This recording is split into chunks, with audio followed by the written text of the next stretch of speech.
Thank you very much. We all know the great Prime Minister of the UK, and we just signed a document. This is, sorry about that. This is it.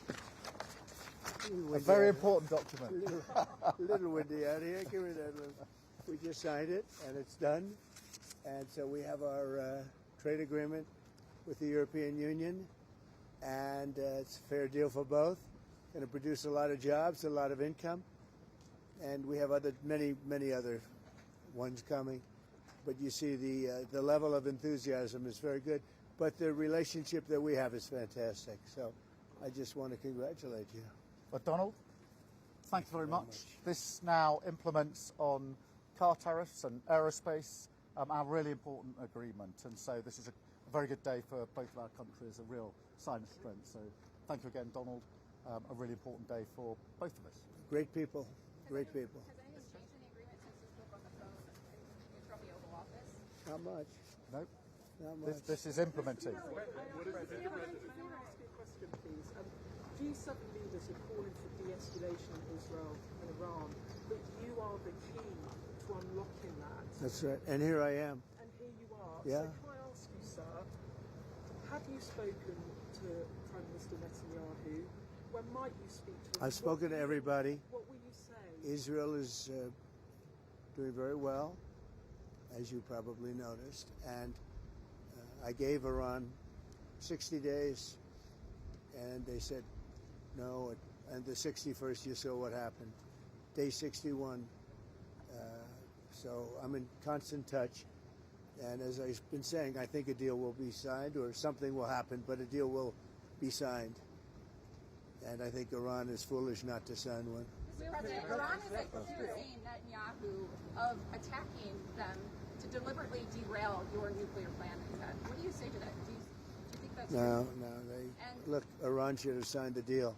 if it would help bring Iran to the negotiating table, would you guarantee that the U.S. would not get involved militarily? Well, I think Iran basically is at the negotiating table. They want to make a deal.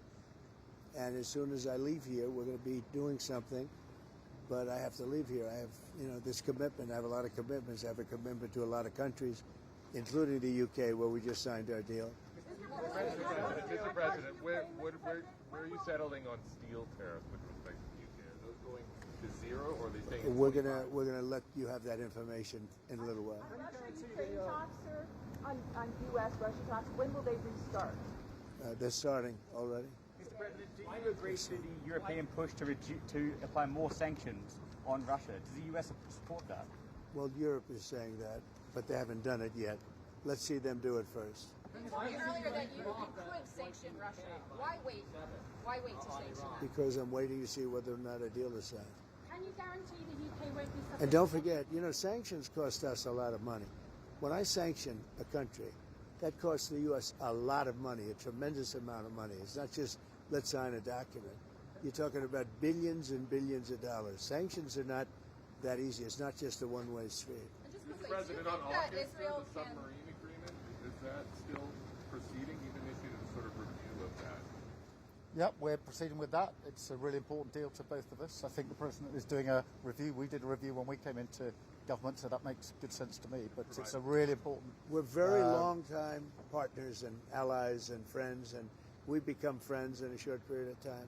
He's slightly more liberal than I am, to put it mildly. Well, we stand slightly on the left. But for some reason we get along. We make it work. On Russia.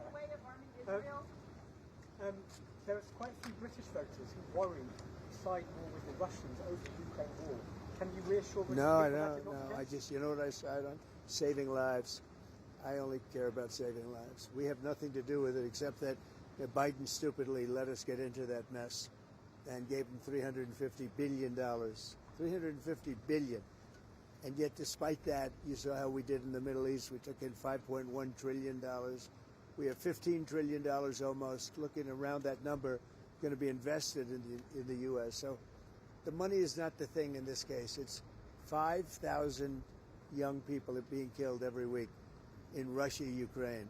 And if I can stop that, I'll be very happy. They're Ukrainian and they're Russian. So you could say, what am I doing? But I'd like to see if I could stop it. Would you consider going that Israel can fully eliminate the threat that Iran poses, this nuclear threat that they outposts without the United States military help. Who said that? No, I'm asking if you believe they can. Well, it doesn't. It's irrelevant. Something's going to happen. Have you Mr. spoken President, to would the you consider legislators? traveling to the Mideast as part of any talks if it would help broker a deal? Yeah, but I think we're doing pretty well. We're talking. You don't think We have a thing called a telephone, so we're talking. But it's always better to talk in person. Mr. President, do you want to see regime change in Iran? I want to see no nuclear weapon in Iran, and we're well on our way to making sure that happens. And we've had a discussion about that this morning. There's in the G7 absolute clarity in relation to the nuclear program. We do not want to see it. Mr. President, Do you have a response? What? Can you guarantee the UK will be protected from any tariffs? The UK is very well protected. You know why? Because I like them. That's why. That's their ultimate protection. Thank you very much. The Prime Minister's done a great job. I want to just tell that to the people of the United Kingdom. He's done a very, very good job. You know, he's done what other people, they've been talking about this deal for 6 years, right? 6 years. And he's done what they haven't been able to do. So he's done really a very good job.